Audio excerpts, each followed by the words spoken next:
بسم اللہ الرحمن الرحیم. بند کر دیا ہے کا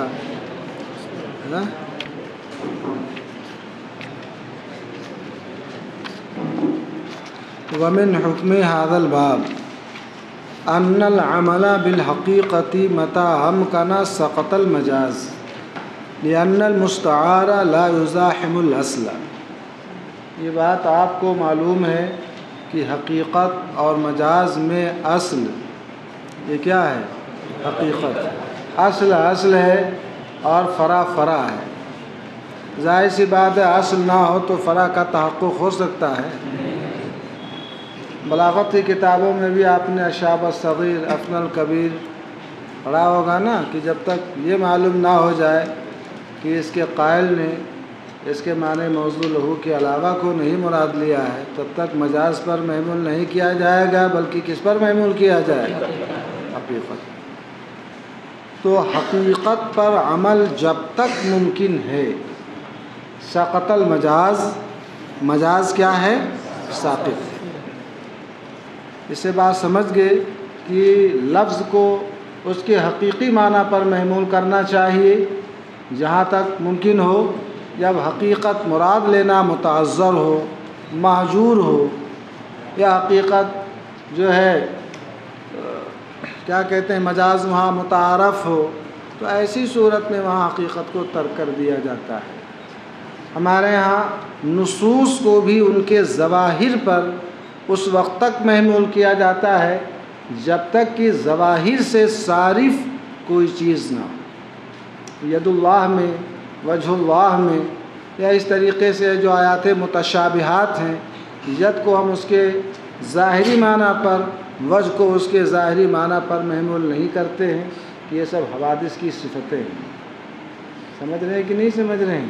یا یہ کہہ دیتے ہیں کہ وجہ جیسے اللہ یستہزئ بہم میں اللہ اس سے استہزاء فرماتا ہے کما یلیق بشان. ہم یہ نہیں کہیں گے کہ وجہ اللہ کا وجہنا یہ ید اللہ کا ایدینا. سمجھ رہے ہیں کہ نہیں سمجھ رہے ہیں؟ بلکہ جیسا کہ اس کی صفت ہے اور شان ہے. آپ پڑھیے گا وہ تفویض کا، تسلیم کا مسلک تو یہی ہے کہ اس کو ظاہر ہی کے اوپر محمول کیا جائے. سمجھ رہے نہیں سمجھ رہے ہیں؟ مگر کچھ لوگ جو ہے ظاہر کا دعویٰ کرتے ہیں اور اس کی آڑ کے اندر اس کا غلط معنی بھی تراشتے ہیں. تو ظاہر پر عمل کہاں ہے؟ تفویض اور تسلیم کا مسلک، سلف کا مسلک تو یہ ہے کہ موکول الی اللہ تعالی، مفوض الی اللہ تعالی، اللہ عالم بمرادہ بذلک. اللہ اس کی مراد جانے، ہم اس کی مراد کیا ہے ہم نہیں بتائیں گے. ہم تو کہیں گے ید وارد ہے، وجہ وارد ہے، رجل وارد ہے. سمجھ رہے ہیں؟ تو یہ اس کی شان اور اس کی صفت کیا ہے یہ اللہ ہی جانتا ہے. ہم اس کی کوئی تحدید، تعیین اور اس کی توضیح ہم نہیں کر سکتے. اگرچہ متاخرین نے اس کا معنی بیان کیا مگر وہ معنی بیان کیا جو شایان شان ہے اور آیات محکمات کے مزاحم، مخالف، مصادم نہیں ہے. یہ آپ پڑھیں گے رسالہ قوارع القہار میں نے بتایا تھا اعلیٰ حضرت کا. تو ظواہر پر ہم محمول کرتے ہیں مگر کب تک؟ جب تک کہ ظاہر پر محمول کرنا کیا ہے؟ ممکن ہے. فرماتے ہیں جب تک حقیقت پر عمل ممکن ہے مجاز ساقط ہے. لأن المستعار، ہم نے بتایا تھا کہ معنی مجازی جو ہوتا ہے یہ معنی مستعار ہوتا ہے. کیا ہوتا ہے؟ معنی موضوع لہو نہیں ہوتا. کیا ہوتا ہے؟ آپ نے پڑھا ہوگا کہ مجاز کی دو قسمیں ہیں، ایک مجاز استعارہ یا مجاز استعاری اور ایک مجاز مرسل بولتے ہیں. علاقے مشابہت ہو تو مستعار ہے، مشابہت کے علاوہ اور علاقہ ہو تو البلغاء کے ہاں وہ مجاز مرسل کہلاتا. فرماتے ہیں لأن المستعار لا یزاحم الاصل، اس لیے کہ جس معنی مستعار میں لفظ کو استعمال کیا گیا، استعمال کا وضع نہیں کیا گیا. معنی مستعار موضوع ہوتا ہے، معنی مجازی موضوع ہوتا ہے. اس لیے کہ جس معنی مستعار میں لفظ کو استعمال کیا گیا لا یزاحم الاصل، وہ معنی مستعار اصل کے یعنی معنی حقیقی کے معنی موضوع لہو کے مزاحم نہیں ہو سکتا ہے. سمجھ رہے نہیں سمجھ رہے؟ فیقدم الحقیقہ علی المجاز ما دام یمکن العمل بها، جب تک حقیقت پر عمل ممکن ہے مجاز پر عمل ساقط ہے. نکاح بند ہو جاتا ہے. اب فرماتے ہیں فَإِن كَانَتِ الْحَقِيقَةُ مُتَعَذَّرَةً، تو اگر حقیقت متعذر ہو، تعذر کا مطلب یہ ہے بِأَن لَا يُتَوَصَّلَ إِلَيْهَا إِلَّا بِمَشَقَّةٍ، متعذر ہونے کا مطلب یہ ہے کہ مشقت کے بغیر جو ہے اس تک رسائی نہیں ہو سکتی ہے، مشقت کے بغیر اس کو کیا نہیں جا سکتا ہے. لا يتوصل الیہا الا بمشقہ، یعنی مشقت کے بغیر جس پر عمل ممکن نہ ہو، مشقت کے بغیر جس پر عمل ممکن نہ ہو. تو اگر حقیقت متعذر ہے وہ یوں کہ بغیر مشقت اس پر عمل ممکن نہ ہو. مثلا کسی نے یوں قسم کھائی لا یأکل من هذه النخلہ، کھجور کے اس درخت سے نہیں کھائے گا، آم کے اس درخت سے نہیں کھائے گا، سیب کے اس درخت سے نہیں کھائے گا، امرود کے اس درخت سے نہیں کھائے گا. ہر کتاب میں یہی مثال من هذه النخلہ ایک مثال دی ہے، آپ جو بھی چاہیں بنا لیں. سمجھ رہے ہیں نا؟ اس درخت سے نہیں کھائے گا. آپ غور کریں یہاں پر عین نخلہ یعنی کھجور من هذه النخلہ نہ کہا ہے. عین نخلہ کھانا یہ کیا ہے؟ متعذر ہے. بہت سے لوگ کرتے ہیں کہ پنساری کے ہاں جائیں گے تو سب ملتا ہے کہ نہیں ملتا ہے، سیمبھل کی موسلی ہے، یہ ہے وہ ہے. بہت سے لوگ وہ نیم کی جو چھال ہوتی ہے کھرپے سے چھیل چھیل کر کے بہت لوگوں کی عادت ہوتی کھاتے ہیں. بہت سے لوگ دوا میں اس کے سب یہ چھلکے وغیرہ کام میں آتے ہیں، اس کو کوٹ پیس کر کے اس کو کھاتے ہیں، چبا لیتے ہیں. تو فرماتے ہیں کہ یہ سب مشقت کا کام ہے. بات سمجھ رہے نہیں سمجھ رہے؟ عادتاً جو ہے کیا کھایا جاتا ہے؟ اس کا پھل نہ کھایا جاتا ہے. فرماتے ہیں اگر حقیقت متعذر ہو، جیسے قسم کھائی کہ اس درخت سے وہ نہیں کھائے گا، اس نخلہ سے نہیں کھائے گا، یا حقیقت مہجور نہیں، وہ متعذر نہیں بلکہ مہجور ہے. مہجور کا مطلب یہ ہے کہ اس پر عمل میں مشقت تو نہیں ہے مگر لوگوں نے اس کے اوپر عمل کرنا کیا کر دیا ہے؟ ترک کر دیا ہے. عادتاً جو ہے وہ کرتے نہیں. مثلا کسی نے یہ قسم کھائی لا یضع قدمہ فی دار فلان، کہ اپنا قدم فلاں کے گھر میں نہیں رکھے گا. آپ مجھے یہ بتائیں کہ فلاں کے گھر میں قدم رکھنا ممکن ہے کہ ناممکن ہے؟ ایسا کر سکتا ہے کہ اپنا پیر بڑھا کر کے قدم وہ رکھ دے.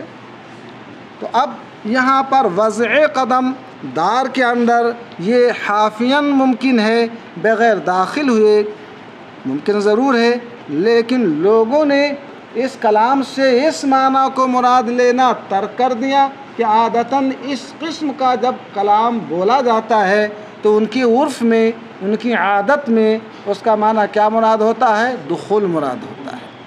تو اب آپ غور کریں، لوگوں نے اس معنی کو، ہری حقیقت کو یہاں پر ترک کر دیا. تو اب عرف کے اندر یہاں پر صرف اور صرف کون سا معنی مراد لیا جائے گا؟ دخول کا نہ معنی مراد لیا جائے گا. تو لا یضع کا معنی کیا لیں گے؟ اے لا یدخل فی دار فلان. دیکھ رہے ہیں حقیقت کہیں متعذر ہے، حقیقت کہیں مہجور ہے. اگر حقیقت متعذر ہو یا مہجور ہو، فرماتے ہیں صیر الی المجاز، سارا سے مجہول کیا آئے گا؟ سیرہ. جیسے باع سے بیعن آتا ہے تو فرماتے ہیں اس حقیقت کے لفظ کو مجاز کی طرف پھیر دیا جائے گا. کیسے؟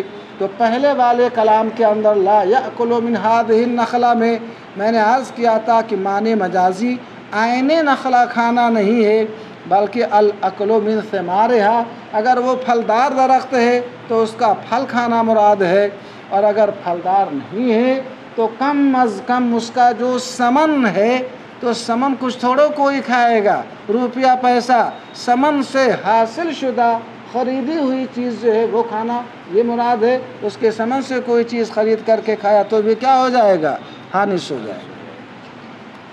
اسی طریقے سے اگر کسی شخص نے دوسری والی مثال کے اندر جب یہ کہا لا یضع قدمہ فی دار فلان، تو اب وہاں پر میں نے عرض کیا کہ دخول کا معنی عرفاً عادتاً مراد ہوتا ہے تو دخول ہی سے حانس ہوگا، چاہے دخول حافین ہو یعنی ننگے پیر ہو، یا ماشین ہو یا راکبن ہو، چاہے وہ پیدل گیا یا سوار ہو کر کے گیا، بہر صورت وہ حانس ہو جائے گا، مگر صرف گھر کے باہر سے کوئی اپنا قدم بڑھا کر کے رکھ دے تو اس سے حانس نہیں ہوگا۔ مگر کل بھی میں نے آپ کو بتایا تھا، آج بھی میں بتا رہا ہوں کہ اگر کوئی شخص یہی نیت کر لے کہ لا اضع قدمی فی دار فلان، کہ میں اپنا خالی قدم نہیں رکھوں گا، یہی نیت کر لے کہ عینی نخلا نہیں کھاؤں گا، تو یمین کا تعلق جو ہے اسی سے ہوگا جس چیز کی اس نے کیا کی ہے، نیت کی۔ یہ اس وقت حکم ہے جبکہ اس کی کوئی نیت نہ ہو۔ اس سے بات ذہن میں آ گئی، جب نیت نہ ہو، حقیقت متعذر یا مہجور ہو، تو اس کی طرف یعنی مجاز کی طرف اس کو پھیرا جائے گا۔ وعلی ھذا، اور اسی بنیاد پر، کس بنیاد پر کہ حقیقت جب مہجور ہو یا متعذر ہو تو مجاز کی طرف پھیر دیا جاتا ہے۔ ہم نے یہ کہا ان التوکیل بالخصومت ینصرف الی مطلق الجواب، کیا مطلب؟ کسی شخص نے کسی کو وکیل بنایا، آج لوگ اپنی مقدمات کا ایک وکیل رکھتے ہیں، اس کے علاوہ بھی ہم نے ان کو وکیل بنا کر کے بھیج دیا کہ آپ جائیے، جیسا ہو وہاں پر دیکھ لیجئے گا معاملات کو، خود نہ جا کر کے کسی کو اپنا وکیل بنا کر کے بھیج دیا جاتا ہے۔ مجلسوں کے اندر بھی بھیج دیا جاتا ہے، کسی علمی مجلس وغیرہ کے اندر۔ توکیل بالخصومت والی صورت میں جب مخاصمت کرنے کا وکیل بنایا تو یہ مطلق جواب کی طرف یہ منصرف ہوتا ہے۔ کیا مطلب؟ یعنی مخاصمت کرنے کا وکیل بنایا تو یہاں پر اس کا حقیقی معنی یہاں پر مراد نہیں ہے کہ خالی مدعی جو کچھ کہے تم اس کا انکار ہی کرتے رہو، چاہے صحیح کہے تو بھی نہیں اور غلط کہے تو بھی کہو نہیں، یہ تو شرعاً بھی ناجائز اور حرام ہے نا۔ قرآن فرماتا ولا تنازعوا، تو توکیل بالخصومت، کسی شخص نے کسی کو کسی مقدمے کا، کسی معاملے کے مخاصمت کرنے کا وکیل بنایا تو یہاں پر مخاصمت کا جو حقیقی معنی ہے رد کرنا، انکار کرنا قول مخالف کا، چاہے صحیح ہو چاہے غلط ہو، یہ بالکل کیا ہے، مہجور ہے کہ نہیں مہجور ہے؟ تو فرماتے ہیں توکیل بالخصومت یہ منصرف ہے مطلق مجاز کی طرف، یعنی کسی شخص نے کسی کو اس بات کا وکیل بنایا کہ وہ مدعی سے قاضی کے پاس مخاصمت کرے تو یہ توکیل مطلق جواب کی طرف منصرف ہے، یعنی توکیل کا معنی یہ ہے کہ قاضی کے پاس مدعی کا وہ جواب دے، جہاں پر رد کی ضرورت ہو وہ رد کرے، انکار کرے، نفی کرے، اور جہاں اقرار والی صورت ہو وہاں کیا کرے گا وہ، اقرار۔ جواب دو طریقے سے یس نو دونوں میں نہ جواب ہوتا ہے کہ ہر جگہ یس یس ہی کرتا رہے گا، ہر جگہ نو نو ہی کرتا رہے گا۔ ظاہر سی بات جہاں نعم کے ذریعے جواب کی ضرورت ہوگی وہاں نعم کہے گا، اور جہاں لا کی ضرورت ہوگی وہاں کیا کہے گا، لا۔ تو جواب کا مطلب سمجھ گئے، مطلق جواب۔ مطلق جواب کا مطلب یعنی وہ مقید رد سے نہیں ہے، مقید وہ اقرار سے نہیں ہے، بلکہ جواب کی جیسی ضرورت ہوگی اس طریقے سے۔ آپ لوگ بھی مقدمے کا وکیل بناتے ہیں تو اس کا مطلب کیا ہے، ہمارے موافق ہو تو بھی انکار کر دینا اور مخالف ہو اس کا بھی انکار کر دینا، تب تو مقدمہ جیت گئے۔ اسی لیے بنایا جاتا ہے کہ اگر کوئی بات جج صحیح پوچھے تو کہتے کہ نہیں ایسا نہیں ہے، اور غلط ہو کہہ دو یہ بھی ایسا نہیں ہے، تب تو پہلے ہی دن اسی وقت ہی مقدمہ وہ جیت گئے، ڈگری اسی وقت ہو گئی۔ وکیل کہہ دے گا جا، وہاں تو سب سکھاتے ہیں کہ ایسے ایسے کہنا ہے۔ تو مطلق جواب کی طرف یہ کیوں منصرف ہے؟ مطلق جواب کا معنی میں نے بتایا سواء کان بالرد او الاقرار حتی لو اقر علی موکلہ بشیء جاز۔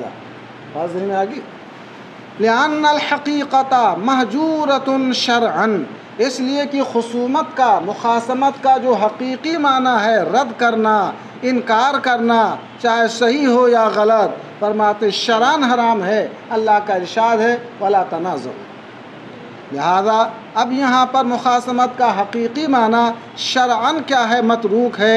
والمہجور شرعن بمنزلۃ المہجور عادتاً، شرعن جو چیز مہجور اور متروک ہوتی ہے وہ عادتاً مہجور کے اور متروک کے درجے میں ہوتی ہے، کیونکہ انسان حکم شرع کا پابند ہے. اس کی عادت، اس کی فطرت یہ ہے کہ حکم شرع کا پیروکار بند ہوتا ہے. خلاف شرع اگرچہ وہ عمل کرتا ہے مگر اس کا دل جو ہے اس بات پر کیا کرتا ہے؟ ملامت کرتا ہے. شرابی شراب ضرور پیتا ہے، بے نمازی نماز ضرور ترک کرتا ہے، مگر دل اس کا اس پر کیا کرتا ہے؟ ملامت کرتا ہے. عمل اور چیز ہے اور اعتقاد ایک الگ چیز ہے. لہذا یہاں معنی مجازی پر محمول کیا جائے گا، یعنی جواب مطلقاً. اور فرماتے ہیں الا ترى، کیا آپ نہیں دیکھتے؟ ایک دلیل تنویری اس کو مزید روشن کرنے کے لیے کہ مہجور شرعن جو ہے یہ مہجور عادتاً کے درجے میں ہے. فرماتے ہیں کیا آپ دیکھتے نہیں کسی شخص نے یہ قسم کھائی لا یکلم ھذا الصبی، کہ اس بچے سے وہ بات نہیں کرے گا، چاہے اس کی صفحات اور حماقت کی وجہ سے، یا بچے جو ہیں وہ بچکانہ باتیں کرتے ہیں، سمجھ رہے ہیں، یا اور بھی کوئی وجہ ہو، اس بچے سے بات نہ کرے گا. فرماتے ہیں لم یتقید بزمان صبا، تو وہ اس کے عہد صبا کے ساتھ، زمانے صبا کے ساتھ مقید نہ ہوگی. سمجھ رہے ہیں، یعنی صرف جب تک بچہ ہے تب تک بات نہیں کرے گا. فرماتے ہیں لم یتقید بزمان صبا، اس کی زمانے صبا کے ساتھ مقید نہ ہوگی. یہاں تک کہ اگر اس بچے سے کسی شخص نے کبیر السن ہونے کے بعد، بالغ ہونے کے بعد کلام کیا تو بھی وہ حانث ہو جائے گا. ایسا کیوں ہے؟ اس کی علت فرماتے لأن ہجران الصبی مہجور شرعن، یہاں پر صبی کا جو حقیقی معنی ہے کہ وہ عہد صبا ہی کے ساتھ مقید ہو. بات میں آ گئی؟ صبی کا جو حقیقی معنی ہے کہ اس بچے سے کلام نہیں کرے گا، قطع تعلق کرے گا، اس سے بات چیت بند کر دے گا. فرماتے ہیں اس لیے کہ لأن ہجران الصبی مہجور شرعن، اس لیے کہ بچے سے قطع تعلق کر لینا، بچے سے ترک تعلق کر لینا یہ شرعن مہجور اور متروک ہے، شرعن ناجائز و حرام ہے. نبی پاک صلی اللہ تعالی علیہ وسلم کا ارشاد ہے لیس منا من لم یرحم صغیرنا ولم یوقر کبیرنا، وہ شخص ہم میں سے نہیں جو ہمارے چھوٹے کے اوپر، صغیر چھوٹے پر رحم نہ کرے، ہمارے بڑے کی تعظیم نہ کرے.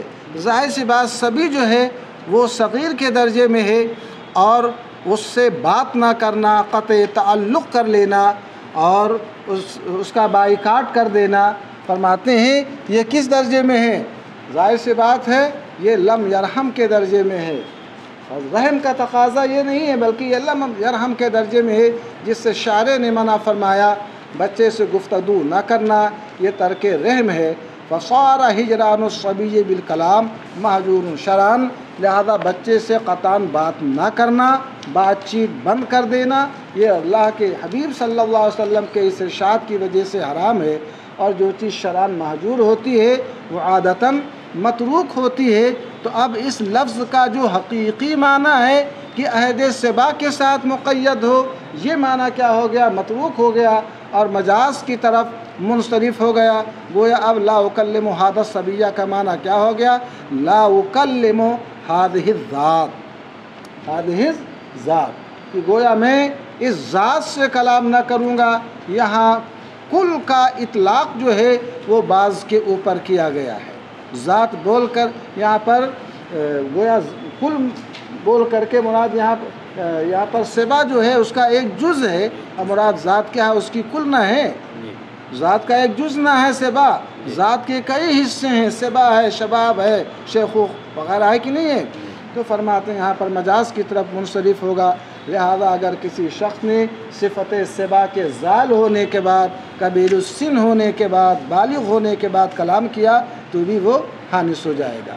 اس لیے کہ ذات وہ ہر حال میں کیا ہے؟ باقی ہے، چاہے وہ صبی ہو، چاہے شاب ہو اور چاہے شیخ. وہ فرماتے ہیں کہ لأن ہجران الصبی مہجور شرعا فإن كان اللفظ له حقیقت مستعملہ ومجاز متعارف، لہذا اگر لفظ کی کوئی ایسی حقیقت ہے، لفظ کا کوئی ایسا حقیقی معنی ہے کہ لفظ اپنے حقیقی معنی میں بھی مستعمل ہو۔ ایک تو یہ ہے کہ لفظ کی حقیقت متعذر ہے، لفظ کی حقیقت مہجور اور متروک ہے، اور تیسرا یہ ہے کہ لفظ کا ایسا حقیقی معنی ہے جو حقیقی معنی میں بھی مستعمل ہے، مگر مجاز متعارف اس کا ایک ایسا معنی مجازی ہے جو معنی مجازی متعارف ہے، متداول ہے، مشہور بین الناس ہے، لوگوں کی عرف میں، ان کی عادت میں اس کا رواج ہے، خوب مجاز ہی رائج ہے۔ تو اب یہاں پر کیا حقیقت مستعملہ مقدم ہوگی، یا یہ کہ وہ مجاز جو متعارف، مستعمل، متداول، رائج ہے اس کو مقدم کیا جائے گا، وہ راجع ہوگا؟ یہ ایک الگ بحث ہے۔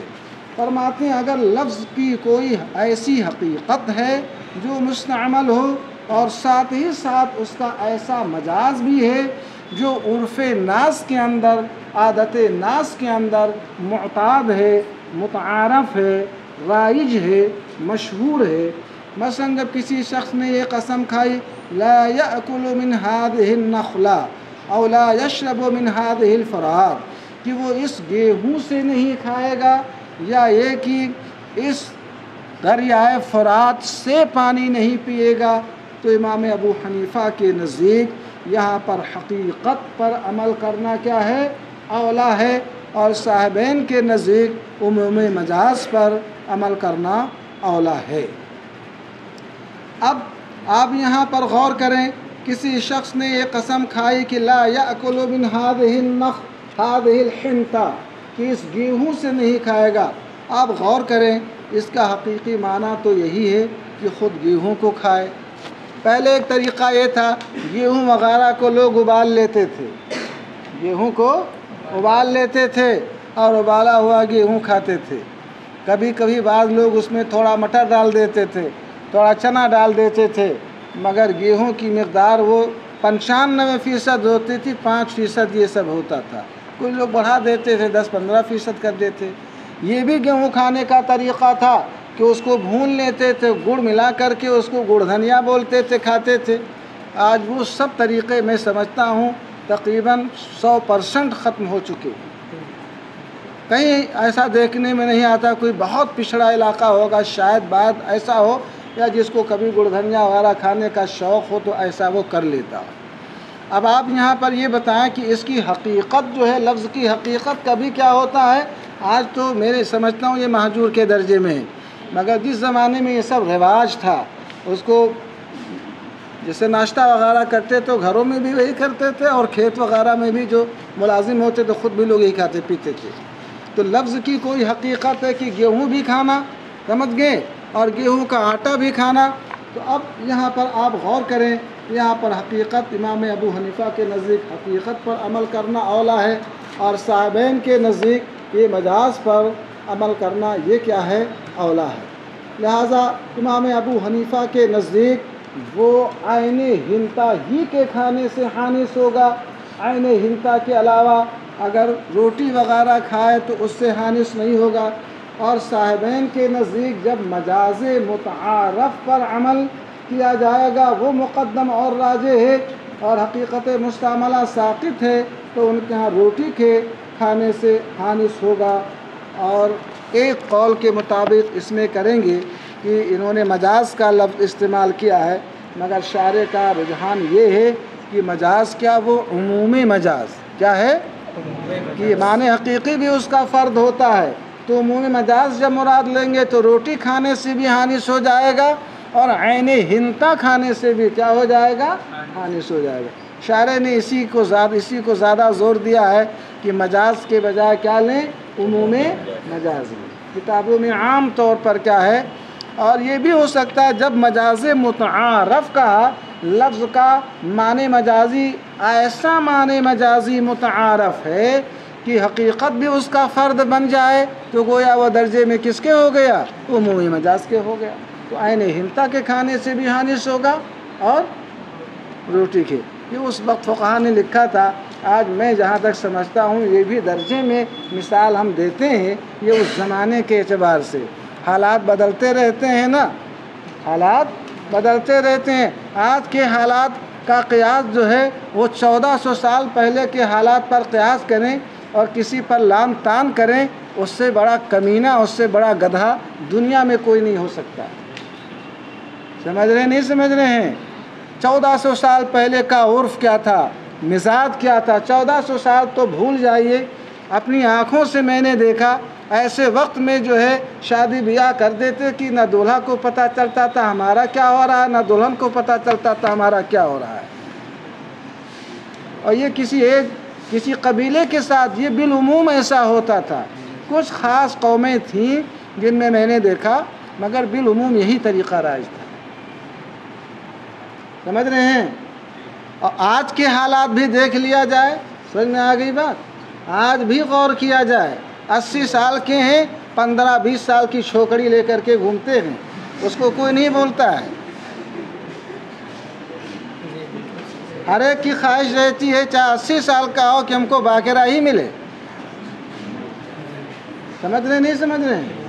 بہرحال ایک بات آ گئی، میں نے آپ کو اشارہ کیا۔ بہرحال تو لفظ کی کوئی حقیقت مستعملہ ہے اور مجازی متعارف ہے۔ جیسے کسی نے یہ قسم کھائی کہ اس گیہوں سے نہیں کھائے گا یا اس فراز سے نہیں پیے گا، تو امام ابو حنیفہ کے نزدیک حقیقت پر عمل کرنا اولا ہے، صاحبین کے نزدیک عموم مجاز پر عمل کرنا اولا ہے۔ ھذا یرجع الی اصل، صاحبین اور امام ابو حنیفہ کے مابین یہ جو اختلاف ہو گیا، یہ اختلاف ایک اصل کی طرف راجع ہے۔ وہ اصل یہ ہے کہ ان المجاز خلف عن الحقیقت فی التکلم عند ابی حنیفہ، امام ابو حنیفہ کے نزدیک مجاز یہ نائب ہے کس کا؟ حقیقت کا۔ کس چیز کے اندر؟ تکلم کے اندر۔ آپ پڑھ چکے ہیں اس سے پہلے کتابوں میں، تکلم کے اندر نائب ہونے کا مطلب یہ ہے کہ عربی ترکیب کے اعتبار سے وہ کلام کیا ہو؟ صحیح ہو، مبتدا خبر پر مشتمل ہو، فعل فاعل نائب فاعل وغیرہ جو ہیں اس پر وہ مشتمل ہو، عربی ترکیب کے اعتبار سے صحیح ہو۔ اس کا معنی صحیح ہے کہ نہیں صحیح ہے، اس سے بحث نہیں ہے، عربی ترکیب کے اعتبار سے صحیح ہے، تو اب وہاں پر مجاز حقیقت کا کیا بن جائے گا؟ خلف بن جائے گا۔ صاحبین کے ہاں محض عربی ترکیب ہی کے اعتبار سے صحیح ہونا ضروری نہیں ہے، بلکہ فرماتے ہیں کہ اس کا جو معنی ہے حقیقی، وہ معنی حقیقی بھی کیا ہو؟ وہ صحیح ہو۔ لہذا کسی شخص نے اپنے غلام سے کہا جو عمر کے اعتبار سے اس سے بڑا ہے، ھذا ابنی، تو امام ابو حنیفہ کے نزدیک آزاد ہو جائے گا، اس لیے کہ ھذا ابنی یہ کلام عربی ترکیب کے اعتبار سے مبتدا و خبر پر مشتمل ہونے کی وجہ سے صحیح ہے، اگرچہ اس کا حقیقی معنی یہاں پر صحیح نہیں کہ یہ ہو سکتا ہے کہ بڑا جو ہے، ظاہر سی بات غلام جب بڑا ہے اور آقا اس کا چھوٹا ہے، غلام 80 سال کا ہے، آقا 35-40 سال کا، اب وہ ھذا ابنی کہہ رہا ہے، تو اب کبیر جو ہے وہ صغیر کا ابن ہو سکتا ہے؟